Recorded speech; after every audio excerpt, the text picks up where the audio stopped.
అమ్మా అమ్మా ఏంటమ్మా ఇంత కంగారుగా ఉన్నావు? ముందు కూర్చో. అమ్మా ఆయనకి జీతం సరిగా రావట్లేదు. ఇంట్లో అసలు గడవడం చాలా ఇబ్బందిగా ఉందమ్మా.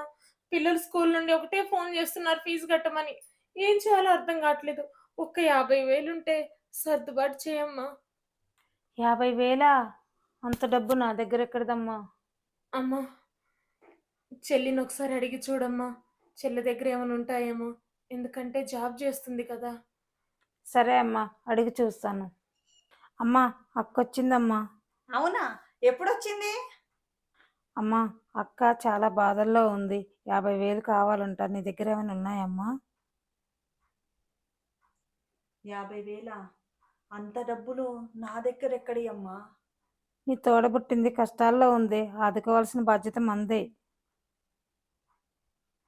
అవునమ్మా, మనమే కదా ఆదుకోవాల్సింది. నేను హారం కొనుక్కోవాలనే డబ్బులు దాచిపెట్టా కదా, అవి నేను ఇస్తాను, అక్కకి ఇచ్చేయమ్మా. సరే అమ్మా, 1 నెలలో తిరిగి ఇచ్చేస్తుందంటాలే. సరే అమ్మా, తీసుకొచ్చిస్తాను.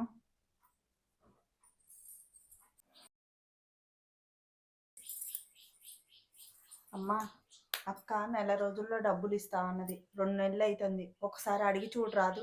నేను గొలుసు కొనుక్కోవాలి. సరే అమ్మా, ఫోన్ చేస్తాను అక్కకి. అమ్మా, డబ్బులు అవసరమని తీసుకెళ్ళావు. చెల్లె గొలుసు కొనుక్కుంటుందంట. డబ్బులు ఏమైనా సర్దుబాటు అయినాయి అమ్మా?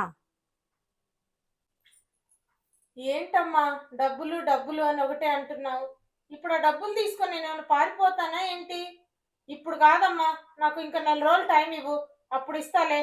ఊరికే ఇంకోసారి డబ్బులు డబ్బులు అని ఫోన్ చేయ మాకు. అదేంటమ్మా, ఎప్పుడు అడిగితే అప్పుడు ఇస్తానని తీసుకెళ్ళావు కదమ్మా? తీసుకెళ్ళాను గాని తీసుకెళ్ళిన కాడ నుండి ఒకటే ఇసుకిస్తున్నావమ్మా. అమ్మా, ఫోన్ పెట్టే.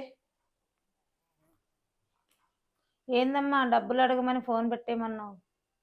అవసరం ఉన్నప్పుడు ఒకలా, అవసరం తీరాక మరొకలా. అక్క కూడా ఇట్లా చేస్తుందని అనుకోలేదమ్మా. అందుకనే ఫోన్ పెట్టేమన్నాను. ఇంకెప్పుడు అక్కని డబ్బులు అడగమాకమ్మా నువ్వు. ఈ రోజుల్లో బంధాలకి బంధుత్వాలకు కాదమ్మా, డబ్బుకే ఎక్కువ విలువ ఉంది.